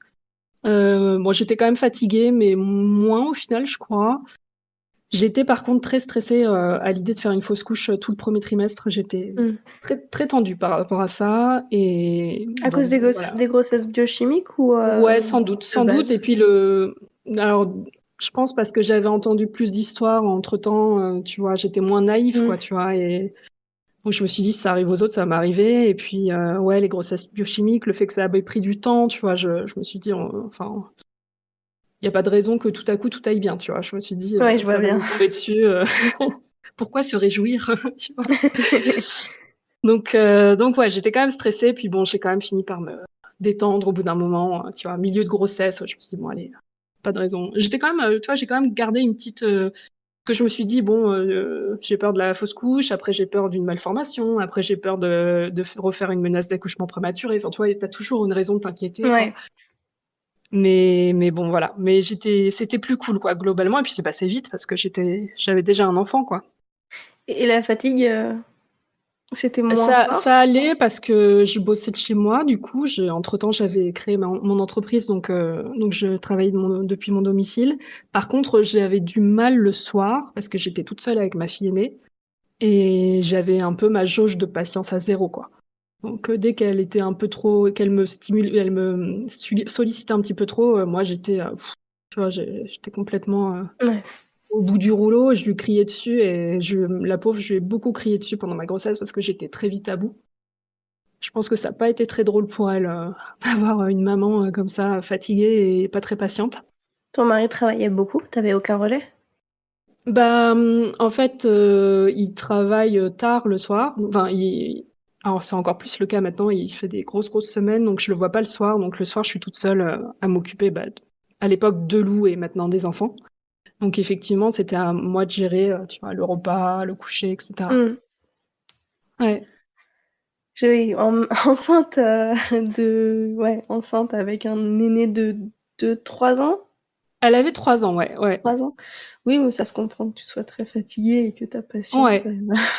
Ah, puis j'avais pas mal de malaise et tout, mais du coup, mes parents m'ont quand même aidée. Pendant une bonne partie de ma grossesse, ils sont allés chercher ma fille à l'école et me la ramener le soir. Comme ça m'évitait au moins de faire l'aller-retour à pied, quoi. Enfin, en fait, j'avais peur de faire un malaise dans la rue et de tomber Ouais. avec elle, et tu vois. Donc, ça, au moins, c'était soulageant. Et tu pas du coup tu n'as pas refait de map? Alors non, j'ai pas refait de map. C'était vraiment, moi, j'étais persuadée, tu vois. Je me suis dit, mon col, enfin voilà, j'ai déjà eu un enfant, donc l'utérus, il est un peu plus distendu. Je vais forcément en refaire une, et finalement, pas du tout. Donc j'ai eu Mieux? beaucoup de contractions, mais elles étaient inefficaces. Ouais, tant mieux, ouais. Ouais, c'est clair. C'était un stress en moins, quoi. C'est sûr. Et donc après un premier accouchement de 40 heures, Ouais. tu appréhendes un petit peu le deuxième accouchement? Non, j'appréhendais pas, mais je me suis dit, il va forcément être plus court, tu vois. Donc, À 2 fois. ouais, c'est ça. Et puis je me disais, ça se trouve, il va même être super rapide. J'aurais même pas le temps de partir de chez moi. Enfin, tu vois, je me faisais des films et tout. Ouais. Mais donc, je m'étais quand même préparée à un accouchement possiblement physio. C'était pas forcément ce que je voulais, mais je voulais être préparée, quoi. Tu vois, je voulais être actrice de mon accouchement et Mmh. pouvoir gérer si je pouvais pas, pour une raison ou une autre, pas avoir la péri. Donc, je me suis auto-formée à l'hypnonaissance. J'ai fait pas mal de sophrologie. Donc, j'étais vraiment là-dedans, les visualisations, le souffle. Je me suis pas mal préparée comme ça. Si tu veux bien me partager tes ressources sur, formation à l'hypnonaissance, Oui, ça on eh pourra en ben, progresser beaucoup. alors en fait, j'ai acheté le livre Hypnonaissance du docteur Mongan, et vraiment elle explique tout dedans, et elle a pas mal d'exercices en fait concrets à faire, et elle conseille de les faire tous les soirs par exemple, donc tous les soirs avant de dormir dans ma tête, tu vois, je faisais des exercices, etc. Même, bon, c'est pas très, voilà, mais même aux toilettes, en fait, quand tu pousses à la Mm. selle, bah, tu vois, t'imaginer que t'accouches et du coup, bah, souffler vers le bas, etc. Enfin, t'as tout un tas de trucs, effectivement, faut faire tous les jours, quoi. À la fois, ça te détend et puis à la fois, bah, ça t'entraîne un petit peu, même si évidemment, c'est toujours différent le jour J, hein, mais bon, Bien au sûr. moins, ton corps a un peu pris l'habitude, quoi. Et ça, c'est une préparation que tu fais toute seule ou ça implique Ouais. le père? Non, ça implique pas le père et pour le coup, bah, il était pas trop là, quoi. Pendant ma grossesse, il travaillait Mm. beaucoup déjà. C'est encore pire maintenant, il travaille beaucoup plus, mais déjà à l'époque, il avait pas mal de boulot et moi, j'aurais bien voulu faire, une préparation Bonaparte où tu sais, c'est par Mm. rapport aux Oui. points, voilà, des points à appuyer, Les pour points essayer de d'acupression. détourner la douleur, voilà. Et c'était le soir, donc déjà c'est un peu compliqué vu que j'avais ma fille. Et en plus, bah, lui, il travaillait, donc du coup, on n'a pas pu faire ça. Donc j'ai fait plutôt sophrologie à la maternité à la place. Je fais juste une petite parenthèse pour Mhm. préciser que l'hypnonaissance, je sais que l'hypnonaissance avec DSF, enfin en préparation classique, ça peut impliquer beaucoup le père. D'accord, ok, C'est bah pas, tu vois, je savais pas. c'est pas que personnel, enfin Ok, individuel d'accord. plutôt. Ouais, bah, ça doit être vachement sympa du coup. Mais c'est vrai que moi, j'ai juste fait avec le livre du coup parce que j'en avais pas près de chez moi qui faisait ça, donc Bah, j'avoue que si un jour j'ai la chance d'avoir un deuxième, c'est une préparation ouais, qui qui me t'intéresserait. brancherait vachement, ouais. Ouais, bah, je comprends, c'est sympa. Et donc du coup l'accouchement au final. Alors déjà, je précise que j'ai changé de maternité. Je suis pas retournée dans la première où j'avais eu une mauvaise expérience. Je suis allée dans une autre maternité et franchement, ils ont été super cool. Que ce soit le suivi, l'accouchement, les suites de couches, j'ai tout adoré. Donc j'ai bien fait de changer. Et alors l'accouchement, en fait, j'ai eu pas mal de contractions, un peu comme la première fois, tu vois, j'en avais tout le temps jusqu'à ce que je me dise ouais, c'est bon, tu vois, j'accoucherai jamais. Oui, je vois bien. Le truc très crédible. Et puis en fait, finalement, un soir, en fait, c'était un vendredi. Le jeudi soir, ma fille commence à tousser d'une toux un peu, tu sais, qui ressemble à des aboiements. Donc là, nous, on était habitués, on s'est dit, tiens, elle nous fait une laryngite. Et effectivement, donc dans la nuit, c'était compliqué. Donc le lendemain matin, on se dit, on va pas la mettre à l'école, on va la garder. Et sauf que moi, j'avais rendez-vous à la maternité, donc je pouvais pas la garder. Donc mon mari prend un jour enfant malade et reste à la maison avec elle. Donc moi, je vais faire mon petit truc à la maternité. Ils me disent: «Ouh là là, c'est pas pour tout de suite, hein, le col il est verrouillé, archi verrouillé, machin». Donc je dis: «OK». Et puis donc on fait notre petite journée tranquille tous les 3, c'est cool.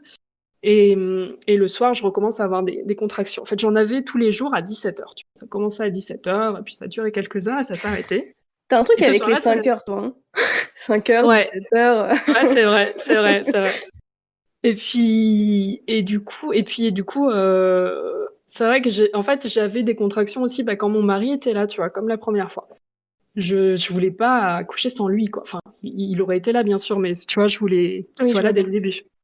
Donc, C'est fou cette psychologie que ouais, sachant qu'il y a que là, dans il ta aurait tête. dû bosser, tu vois, donc il était Ouais. exceptionnellement là. Et effectivement, donc les contractions se sont accrues, donc bon, on mange et tout, mais je me dis quand même là, je sens que c'est un petit peu différent, tu vois. Donc on couche la petite, et là, en la couchant, j'attrape un truc dans l'armoire et je sens splouch. Je me dis non! Je voulais surtout pas fissurer la poche des os à nouveau parce que ça voulait dire aller à la maternité sous un certain délai et pas pouvoir faire de travail à la maison, tu vois. Mmh. Donc, et en plus, ça accroît la douleur des contractions. Donc vraiment, je voulais pas recommencer le même scénario, quoi. Donc, je vais aux toilettes, effectivement, je vois que ça a coulé et qu'en plus, il y a du sang dedans, tu vois. Donc, bon, je me dis, bon, à mon avis, de toute façon, voilà, ça a commencé enfin, le travail a commencé, quoi. Donc, on couche quand même la petite. Je préviens quand même mes parents en disant, j'ai perdu du liquide, donc de toute façon, demain matin, on ira à la maternité pour vérifier. Donc, tenez-vous prêts à venir chercher Lou pendant ce temps, quoi. Enfin, demain matin. Donc, ils me disent, ok, pas de souci, machin. Donc, nous, on se couche. Et puis moi, j'arrive pas à dormir et les contractions, elles s'intensifient, tu vois. Et j'en garde un super souvenir parce que déjà, je voulais, moi, que ça se passe comme ça. Je voulais que les contractions, ça aille crescendo.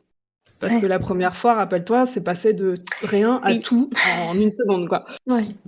Donc je voulais voir le truc monter, quoi, tu vois. Et là, c'était le cas malgré la fissure.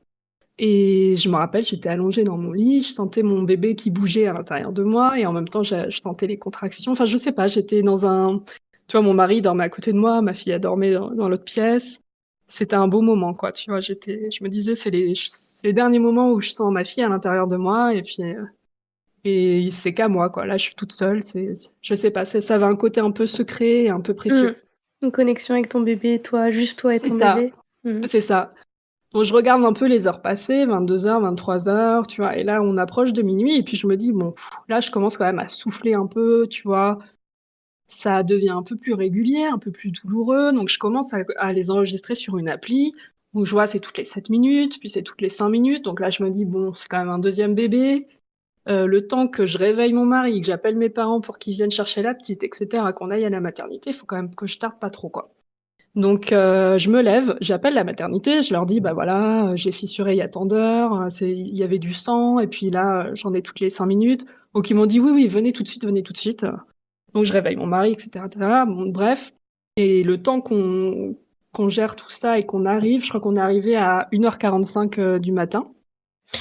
Qui gardait ta première fille Et bah du coup, mes parents sont venus pour aller la chercher. Et puis en fait, ce qu'on s'était dit, c'est que nous, on prenait un Uber pour aller à la maternité. Et finalement, Ok. mon père a dit, bah non, enfin voilà, on a la voiture, on vous dépose en passant, tu vois. Ok. Donc on a fait comme ça. Et alors le trajet, mais j'avais tellement mal. Et en même temps, je voulais pas effrayer ma fille, tu vois. Donc je broyais la main de mon mari. Je disais, ah, ça va, ma chérie, tout va bien. C'est, du coup, on arrive à la maternité. Et je vois un brancardier, enfin en fait c'était l'hôpital, tu vois, c'était pas spécifiquement la maternité, je vois un brancardier qui commence à me voir en train de marcher en canard, machin, tu vois, puis faire des pauses, souffler. Donc il était un peu catastrophé, il m'a dit oh là là, oh là là. Il vient me chercher en chaise roulante et il me dit mais moi, vous savez madame, moi je sais pas accoucher, hein, donc faut que vous attendiez là, hein, le temps que vous êtes. Il Ne était faites pas catastrophé ça. quoi. Ouais, c'est ça, et j'étais ah non mais je peux pas accoucher tout de suite, ça va aller. Et donc, on arrive à la maternité, alors, ils me font le test Covid, vu que c'était en période Covid, quoi. Et puis, ils me demandent de faire pipi dans un gobelet, tu vois, pour vérifier la tension, parce que, enfin, non, ma tension était élevée, c'était ça. Donc, ils voulaient vérifier si je faisais pas une prééclampsie. Sauf que, impossible de faire pipi, j'y arrivais pas. Et, et en fait, j'avais déjà la tête du bébé qui appuyait très fort, en fait, tu vois. Ah oui, Donc, déjà. ouais, ouais, ouais. Enfin là, j'avais des contractions là toutes les 2 ou 3 minutes, tu vois, ça commençait bien à être rapproché, mais pourtant mon col, alors, il devait être à 2 ou 3 centimètres, tu vois, c'était pas non plus très très dilaté. Et donc il me demande si je veux la péri, parce que je pouvais déjà l'avoir, et donc je dis pas pour l'instant, je vais essayer d'attendre un petit peu encore. Donc ils nous mettent dans une salle, je fais un petit peu du ballon, machin, ils me massent, tout ça. Et puis en fait très rapidement, je recommence comme la première fois à avoir des contractions toutes les minutes. Et au bout peut-être d'1 heure, là je dis bon tant pis, je vais demander la péri, parce que là en fait la douleur était pas insupportable comme la première fois, mais le fait de pas avoir de répit, ça me tu vois, ça me maintenait dans un truc où j'arrivais pas à me reposer entre-temps. Ouais. Donc ça commençait à devenir dur psychologiquement en fait. Donc du coup, j'ai eu la péri, il était 3h45, je crois. Et attends, j'essaye de me souvenir. Je crois que j'étais à 4. Ouais, j'étais dilette à 4. Donc j'ai la péri, puis on est tout seul dans une salle, et puis c'est cool, tu vois, on est content. Et, hum, et j'étais contente parce que la péri, ils m'ont dit on la dose très peu. Et en fait, moi, je voyais pas de pompe, donc j'en ai jamais remis. Et du coup, j'avais mal, mais en même temps, si tu veux, moi, pour les 2 accouchements, j'ai eu des contractions dans le dos. Donc, Mhm. horrible. Enfin, tu vois, c'est celles qui m'ont le plus fait mal. Et alors, du coup, cette fois-ci, la péri a soulagé un petit peu mes contractions dans le dos, mais j'en avais toujours autant dans le ventre. Et du coup, je sentais tout, mais j'étais contente quand même, tu vois, parce que du coup, j'avais l'impression de quand même vivre l'accouchement, mais sans que ce soit complètement insupportable. Donc Ouais, c'était je vois. exactement ce que je voulais, tu vois. Donc parfait. Donc là, il était donc on va dire 4 heures du mat. À 5 heures, ils viennent checker mon col. J'étais dilatée à 9. Donc, en 1 heure, j'ai fait 5 centimètres, quoi. Donc, je dis, ah ouais, déjà, c'est cool. Quand Et c'est parti, puis, chez toi, c'est parti, hein. ouais, ouais, c'est ça. Non, mais moi, en fait, quand j'ai la péri, après, c'est, tu vois, c'est express, quoi. Et du coup, ok, donc, puis moi, je sentais que ça poussait quand même, tu vois, ça poussait déjà. Donc, la sage-femme, elle me dit, bon, par contre, si la poche, elle éclate, vous nous appelez tout de suite. Parce que là, ça va aller vite. Donc, je dis, ok, ok, machin. Et puis, peut-être 20 minutes plus tard, elle éclate, tu vois. Donc, du coup, je dis à mon mari, va chercher quelqu'un. Donc, il court dans les couloirs, il dit, ma femme accouche, tu vois. Le truc, comme dans un film encore. Donc, ils arrivent, et puis, donc là, elle me dit, bah, effectivement, le bébé veut sortir. Donc, on pousse. Je pousse 10 minutes. Et j'ai senti vraiment la différence, en fait, avec Lou, parce que ma péri, comme elle... Et pourtant, elle était coupée pour Lou, mais je pense que j'avais encore pas mal de produits dans le corps. Mais là, la péri vraiment mini-dosée, si tu veux, j'ai trouvé que c'était insupportable à pousser. C'était pas tellement dans la douleur, mais dans la sensation. Je sentais tout. Genre, j'ai senti son nez passer, tu vois. Ah Genre, je ouais? savais que c'était son nez. Ouais, ouais, ouais. Et à un moment, elle s'est retrouvée la tête coincée entre deux contractions. Tu vois, j'avais plus de contractions, donc je pouvais plus pousser. Mais le fait d'avoir sa tête comme ça, à moitié dehors, à moitié intérieur, c'était horrible. Mais genre vraiment, c'est le truc le plus horrible que, que j'ai ressenti, quoi. Donc du coup, je disais, ah non, mais là, c'est horrible et tout. Et du coup, j'ai une sage-femme qui m'a dit, mais si vraiment c'est insupportable, tant pis pour les contractions, vous poussez quand même, vous donnez tout ce que vous avez. Et du coup, j'ai poussé et puis elle est sortie. Et en fait, oui, ce que j'ai pas précisé, c'est que je voulais pas accoucher en position pas physiologique, justement, Gynécologique? gynécologique. Ouais, Mmh. je voulais pas. Parce que voilà, j'avais gardé un peu un mauvais souvenir et puis j'avais envie de prendre les décisions un peu, tu vois. Donc Ouais, j'avais je vois. demandé si je pouvais me mettre sur le côté, donc il m'avait dit bah ouais, pas de souci. Et donc j'ai accouché sur le côté et au moment enfin vraiment de la sortie du bébé, je me suis remise en fait sur le dos et la sage-femme m'a dit bah si vous voulez l'attraper, c'est le moment. Donc je l'ai attrapé moi-même et je l'ai mise sur moi. Et ça, c'est un super souvenir, quoi. J'ai Ouais. adoré pouvoir faire ça et je sens encore, tu vois, les sensations de sa petite peau toute chaude, tu sais, Mmh. toute gluante. Enfin, vraiment, trop, trop beau souvenir, quoi. Et du coup, bah voilà, Suzanne est née, donc voilà, elle était sur moi, on l'a fêté, enfin, je l'ai fait téter tout de suite. Et puis voilà, on était contents, quoi. Ils nous ont laissés tout seuls. C'était Et cool. et cette fois, la première fois, tu avais pas ressenti, la Et ben, vague d'amour? j'ai toujours pas ressenti de vague d'amour, j'ai toujours pas pleuré. Mais j'étais sereine, en fait, à la Mmh. différence de la première fois, tu vois. Déjà parce que je l'avais vécu, je savais que ça m'empêchait pas d'aimer ma fille, hein, et que C'est vrai qu'on n'est pas revenu dessus, mais tu oui, as pas ressenti, ce du coup, cet amour énorme dont tout le monde parle, ouais, à ouais, ouais. l'arrivée de Lou. C'est arrivé quand C'est pour Lou? arrivé très vite au final. C'est arrivé vraiment, je pense, dans les jours qui suivent, quoi. OK, et Ça, pareil pour ouais. Suzanne? Ouais, pareil pour Suzanne, c'est venu pareil dès les premiers jours. Mais en fait, je crois que, enfin, pour Lou, je pense que l'allaitement a beaucoup aidé. Parce que tout était compliqué sauf l'allaitement, tu vois. Mmh. Et je me suis un peu plongée dedans, tu vois. C'était mon truc, quoi. C'était le truc le plus important de notre relation. Ouais, Et, et du coup, je pense que ça a beaucoup aidé à ce qu'on crée du lien toutes les deux dans notre histoire, tu vois. Je fais pas de généralité, mais pour nous, ça a aidé, tu vois. ouais, et les débuts, du coup, est-ce qu'ils ont été aussi compliqués qu'avec Lou? Non, tout a été plus simple. Déjà, moi, je te dis, j'étais plus sereine et je m'étais bien préparée au postpartum parce que j'avais vraiment un mauvais souvenir de tout ce qui s'était passé, l'hypervigilance, tout ça. Oui, ça se Donc, comprend. ouais, donc, tu vois, je m'étais dit, le plus dur, ce sera le postpartum. Et comme c'était moins dur, bah, enfin, voilà, moi, j'étais plus sereine et ça allait mieux, quoi. Et puis, c'était un bébé zen aussi, tu vois, globalement. Mmh. Alors, c'était pas un bébé, tu vois, parfait. Genre, on pouvait pas trop la poser, elle pleurait, tout ça. Mais par rapport à Lou, c'était tellement plus simple que, tu vois, c'était cool, quoi. Et vous Par aviez contre, vécu le pire.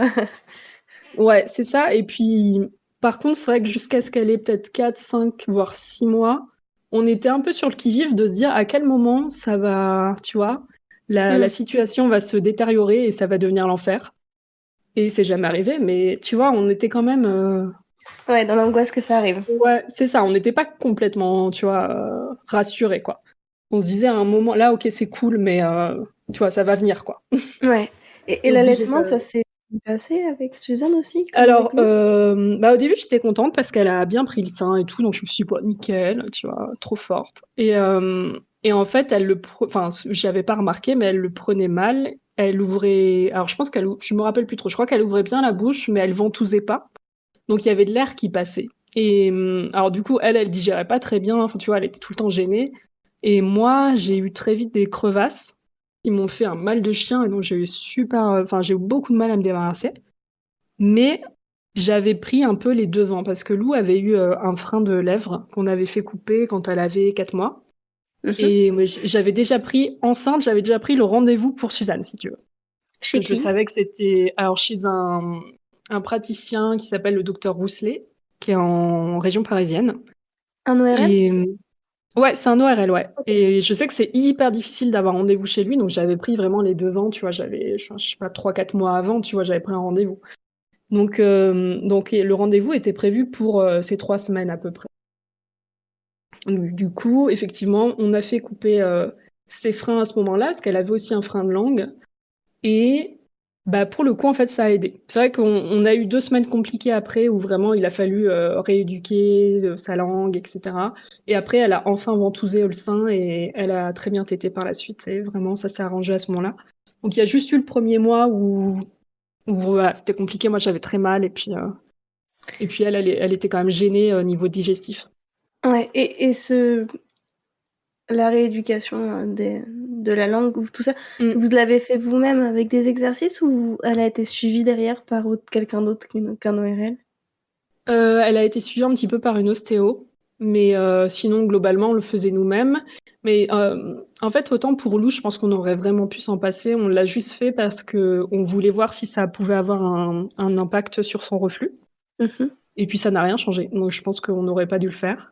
Mais pour Suzanne, du coup, par contre, là, je regrette pas parce qu'effectivement, ça a aidé. Mais je me dis quand même, si ça se trouve, juste les exercices auraient suffi. Je sais pas. Ah oui, vous avez pas Mais bon. essayé, enfin, l'ORL vous a pas conseillé d'essayer Non, d'abord les exercices? non, il a coupé tout de suite. Ouais. D'accord, ok. Ok. Et à part ça, le passage de 3 à 4. Et bah écoute, à la fois plus facile, à la fois plus compliqué que ce qu'on pensait, je pense.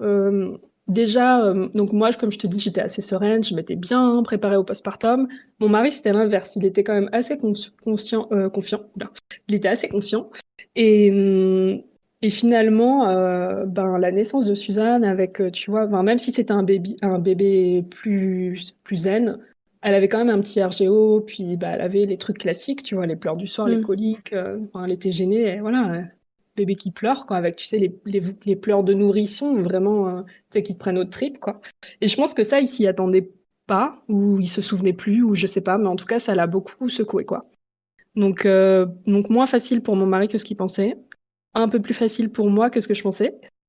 Et par contre, je trouve qu'il y a des choses auxquelles je m'attendais pas forcément. Enfin, pas que, par exemple, quand tu as 2 enfants, bah, tu passes de un adulte pour, non, 2 adultes pour un enfant à 2 adultes pour 2 enfants.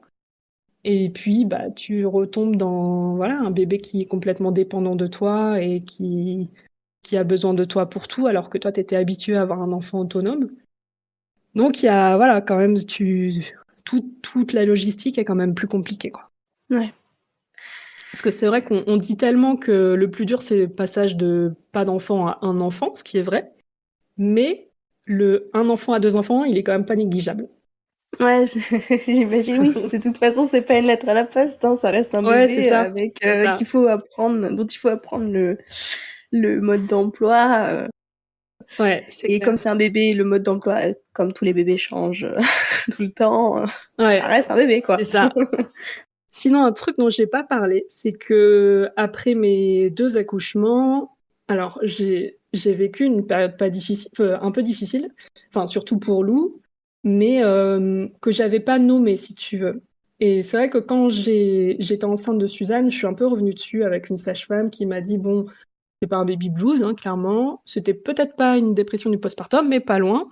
Et en fait, j'ai découvert il y a pas longtemps le terme d'anxiété du postpartum ou anxiété postnatale, qui est pareil, une pathologie psychologique, quoi, qui touche les femmes, qui touche 17% quand même des femmes Ah oui. après, ouais, après avoir donné naissance, quoi. Et en fait, tu ressens beaucoup d'anxiété, de la culpabilité par rapport à ton rôle de mère, tu es tout le temps inquiète, tu es tout le temps, justement, tu fais de l'hypervigilance, enfin, tout te semble insurmontable.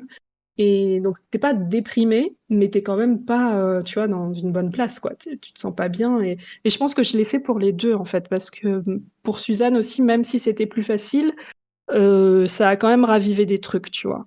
Ouais. Donc, ouais, c'était moins fort qu'avec Lou, mais je pense quand même, tu vois, qu'il y avait cette anxiété latente. Ouais.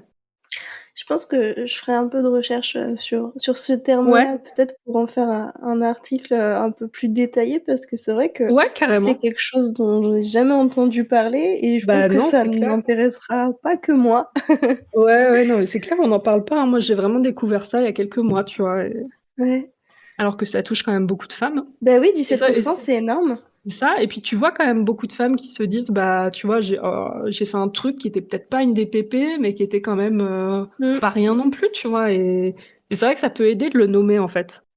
Tout à fait. Bah, comme, pour les grossesses biochimiques, pour ne citer que ça. Exactement, exactement, ouais.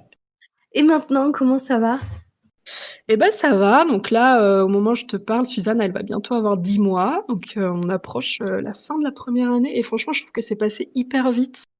Alors, peut-être pas les tout premiers mois, mais surtout depuis qu'elle a 6 mois, là, ça passe à une vitesse.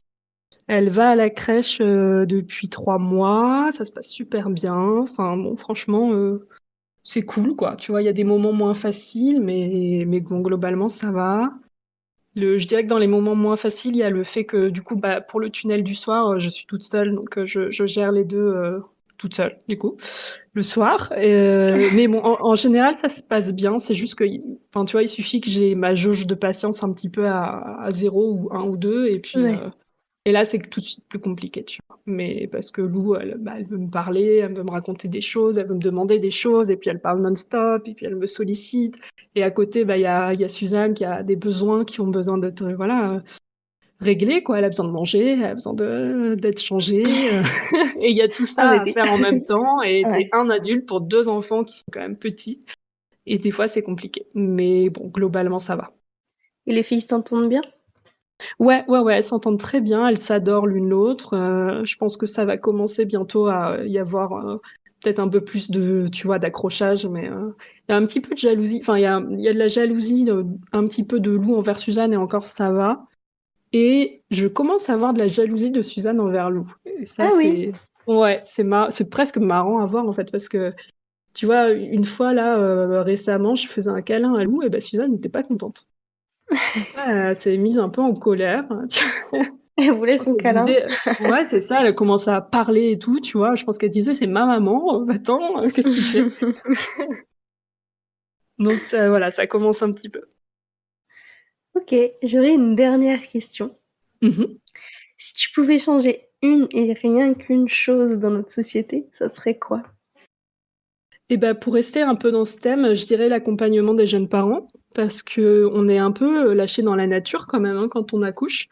Ouais. Encore plus quand c'est le premier où tu connais rien et puis t'es tellement habitué à être choyé pendant ta grossesse que d'un coup, tu comprends plus ce qui se passe, quoi. Et tu vois, aux Pays-Bas, par exemple, tu as quelqu'un qui vient toute la journée pendant, je sais pas, 2 semaines. Ils peuvent t'aider pour le bébé, ils peuvent faire un peu le ménage, la cuisine, vérifier comment tu vas. Enfin, tu vois, ça, c'est super, je trouve, un accompagnement vraiment rapproché pour veiller un petit peu sur toi et notamment moralement, tu vois, pour voir comment tu vas. Et il faudrait aussi un plus long congé paternité, ça, ce serait bien. Ça. Parce que maintenant on le sait et ça pourrait, enfin, la présence du conjoint peut vraiment prévenir les dépressions du postpartum. Donc, je pense Ton que pour mari le a bien, ouais. ton mari a bénéficié du Non, nouveau congé, non, parce que Suzanne est née quelques mois avant. Par contre, pour les deux filles, il a pris 5 semaines. Donc, il a posé ses congés, en fait. Ouais, Donc, ça, c'était cool quand même. Ouais. Mais bon, du coup, c'est ses congés, quoi. C'était pas le oui, congé paternité. ouais. Ça perd, derrière sur l'année, quoi. Ouais, c'est ça. Donc, du coup, là, depuis, il a pas eu de vacances, quoi, limite. Mais bon, mais ouais, je pense que vraiment c'est important et puis ça ferait du bien à tout le monde, ça ferait du bien aux conjoints, aux coparents pour se lier à son enfant parce que c'est quand même brutal hein, de devoir retourner bosser hyper vite et puis alors que tu C'est connais même clair. pas encore vraiment ton bébé. Ça fait du bien aux mères parce qu'elles sont toutes seules et puis ça fait du bien au bébé donc enfin voilà. Fait du Pour bien à ça, tout je le pense monde, quoi. que c'est ça, exactement, ouais. Et puis aussi, je dirais, un dernier truc dans l'accompagnement des parents, c'est un accompagnement, sur, l'alimentation du bébé, quoi qu'on choisisse. Parce que alors à la fois quand tu choisis l'allaitement, c'est quand même souvent, tu as souvent des obstacles et puis tu es pas toujours, bien informé, donc c'est important d'avoir quelqu'un qui te suit et qui, voilà, peut t'aider, quoi.